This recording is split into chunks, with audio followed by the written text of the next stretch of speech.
Hello, Mastertron Tamer here. I have got an unboxing of the INSE wet dry vacuum to do with you. So let's go ahead and do that. I know you can barely see me, but that's okay. We want you to see the box. It's a fairly big box that it came in. I did want to mention real quick, if you see right there, there's a pretty significant hole in the box. From looking at the shipping labels, it looks like it moved around quite a bit inside of the Amazon shipping system. Somewhere along the line, it picked that up. So in a case like this, where you do see a damaged box, you probably don't need to automatically assume that the product is damaged, and I don't think it is in this case, but we do need to check that. So I think we have a box in a box here. That's the first thing that's going to help us make sure that this product isn't damaged.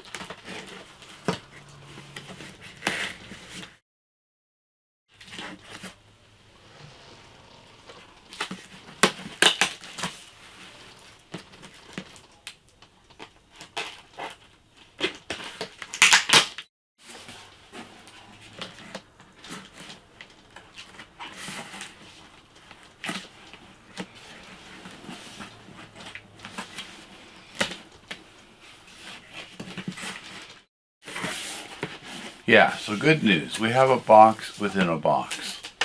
So let's go ahead and get rid of one of these. That will make this work a little bit better.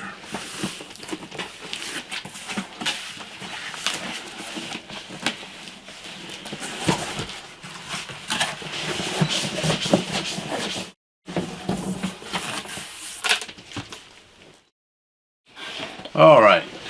So that's helped us out.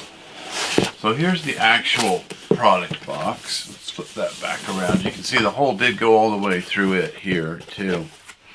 But like I said, I don't think the product is damaged.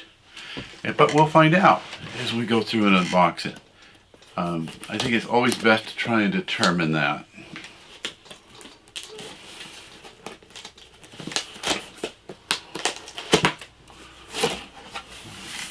Go.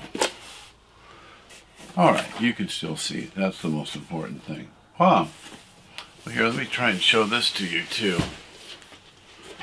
There's quite a few picture instructions right under the lid. You can see that. So that's useful information right there as far as setting it up. So I don't know if that's in lieu of the manual or if that is just something additional. All right. Well, it is in lieu of the manual because it looks like we have one right here. I mean, not in lieu of the manual. We have both. Well, we'll start pulling out the pieces. So, what do we have here? I'm going to need to push this to the side so that you can see.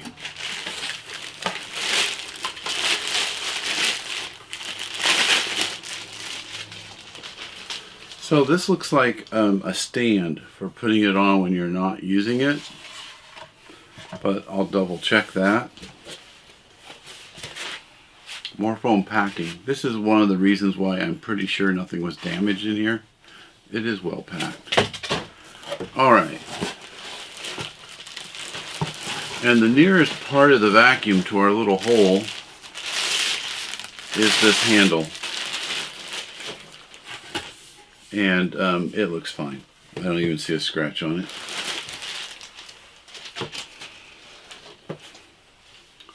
This looks like a roller.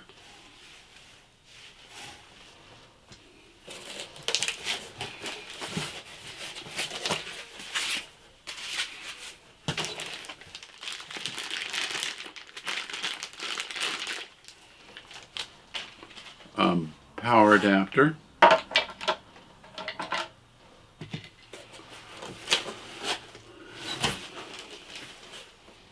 Filter. This is like some of their products I've looked at before. This is a spare.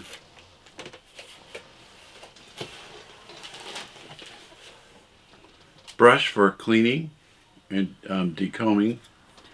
Little blade to help with that.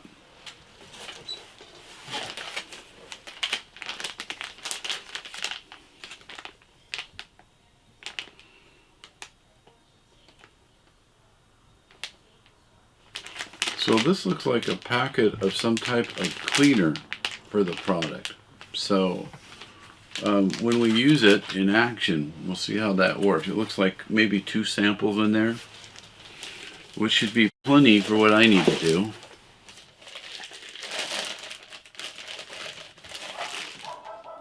Measuring cup. And the next thing we have to do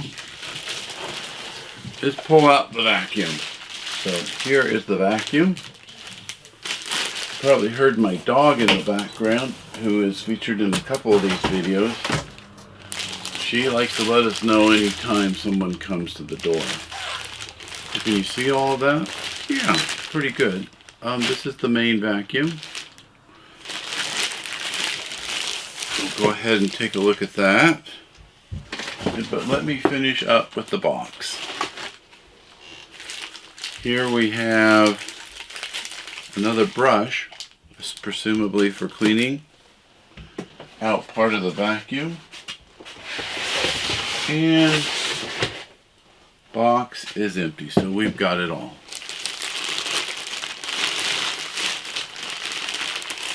Let's pull the vacuum out.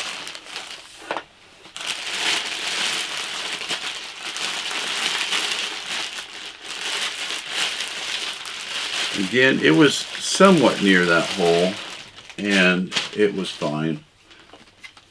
It was, like I said, very well packed. Yeah, I can see that the filter is in there, so that is a spare filter. This is the floor brush, or cleaner, and so that makes this one a spare too. So we have those.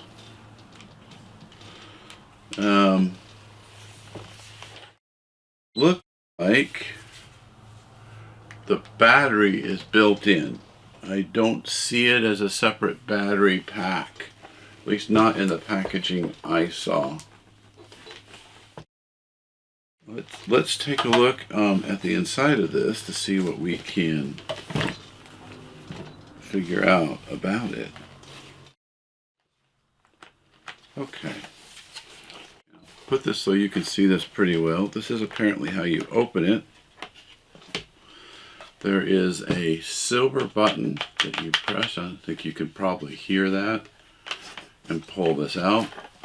You can see that there is already a filter installed, so that there is one already in there. Looks like this opens. There's a little lock symbol with a twist for cleaning. There's a stainless steel pre-filter here to pick up. This would be useful in my place with animal hair being an issue. This looks to me to be a sort of float, which will tell it when you've overfilled the suction, because this is a wet dry. If we kept overfilling it with a regular vacuum, if you don't empty it, you just get it plugs and it stops working after a while because it'll overheat. Here we don't want the water to accidentally get into the motor, so that's the purpose of this little float that you can hear going up and down. But yeah, whoops, that's the last thing we want to do, is have that go off the table. But that looks easy enough to clean. You just give it a turn like that, and then you would dump out the dirty water. Alright, so let's go ahead and take that brush out of its package too. So chances are I need to charge this up, but I will do that, and I'll get a section of floor. I'm going to pick this very strategically where I do it. As you can probably would have figured out on your own from the design of this brush, this is not for carpet. This is for a hard floor surface. and specifically one that you would want to pull up something wet from. So anyways, I'll go ahead and make sure that this is as easy to put back together as it is. Yep, that was good. And I see from the illustration that this is supposed to be the control panel. It's got a little film on there, but I don't see anything going on with that. So that'll be a mystery to solve. I'll show that to you, however that works, once I get set up to video it in use. I see here, if you can make that out, because it is black, but right here looks like a little opening, and I assume this is to put cleaning fluid in, that's what that's for. But a quick read of the instructions will straighten me out on that. Yeah, the other thing I just learned from looking at it, this is where we plug in the adapter. So that proves what I was thinking, that the batteries are integral to the unit. You don't remove them. I'll go ahead and do the test. I'll read the manual as it says, and we'll go from there. They tell us to put 450 milliliters into their little measuring thing and then drop one of these dissolving sheets in there. Hopefully you can see this, but it did do exactly as they said. It dissolved right in there. So we'll go ahead and fill it.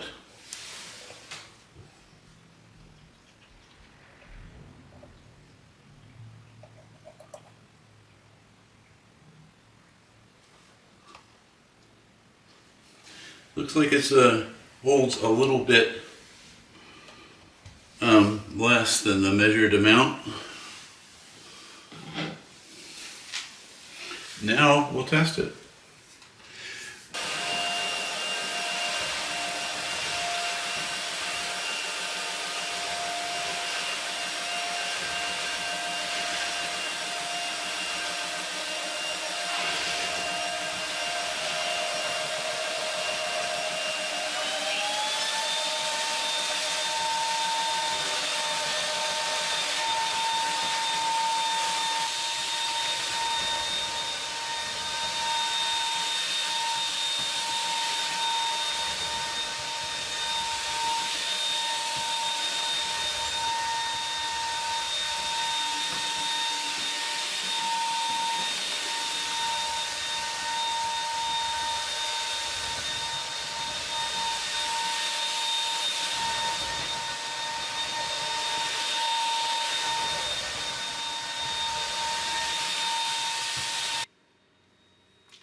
Well, I'm back, and it's time for a few final thoughts on the vacuum. As you can see, I have it sitting here in its stand that you're supposed to keep it in. A couple of things I wanted to mention about that. This stand is also used for the self-cleaning feature. That's one of the things that you can select with the handle switches up above that I'll show you. Another thing that I wanted to mention, the instructions specifically say to keep this horizontal. And I did that, but I'm assuming if you don't, that it will leak, because we do put the cleaning solution in this head. So wanted to warn you about that. You know, sometimes we flip it vertically like we think we can work on stairs on the side. Don't do that. Keep it horizontal so it doesn't leak out. Has plenty of suction for keeping the floor dry. A few more features I wanted to show you here. Let me lift this up so I can get this into frame. There are two little arrows here to these screw holes. Those screws that they're talking about are actually if you want to remove the battery. So you probably won't need to do that very often. You probably saw in the earlier video as I was trying to push this in. Turns out it goes like this with the pointy part of the handle going forward. Nope, actually you can't see that. There we go. It goes like that with the pointy part forward. Slips right in there. The other part I wanted to show you is right here there's a little tab, and you would press that with a screwdriver or some similar tool if you wanted to remove the handle for some reason. Well, let me lower it again so I can show you the handle switches here. So the top one, as it would indicate, is power. The bottom one is what mode you want to clean in. So as I was using it, I would first hit this button on the top, and then this would put it on the faster, stronger speed. Now on this panel on the top there is feedback both of the percentage of the charge that's left and what mode you're in. Using this power button you can get it into the self-cleaning mode like I mentioned before, but for that you need to put it in its stand. I think that that's everything I wanted to mention to you about the vacuum cleaner. I don't know if it should be called a vacuum cleaner in so much as I would call it an electric mop. That's how I would see you using this. If you had a lot of hard surface floors in your house, this could be a very useful tool. It cleans them up. I didn't have any issues. I tried it both on tile and my laminate wood floor. I'm particularly nervous about the laminate wood floor because you're not supposed to leave water sitting on it. I was very happy to see that while it does make it a little bit moist while it's cleaning it, after you passed and you're done, within I'd say 2 to 3 minutes the floor is completely dry. So it is getting up almost all the water that it's using, so that's good. But yeah, like I said, if you have a situation where you have lots of hard surfaces and you want to keep those clean, you could use this to replace a mop. And then of course, as I demonstrated in the earlier video, you have the other option, which is to pick up spills. So if you had it handy, you could use it for both of those things. Like in my case, when the dog spills her water, she's got a real drinking problem. She likes to tip her bowl over a lot. Or the floor gets wet from the dishwasher or something like that, and I don't want to leave that standing water on the floor. I could quickly clean it up with that. So all in all, I think it's a good tool to have. And yeah, so until next time, we'll see each other in our next video.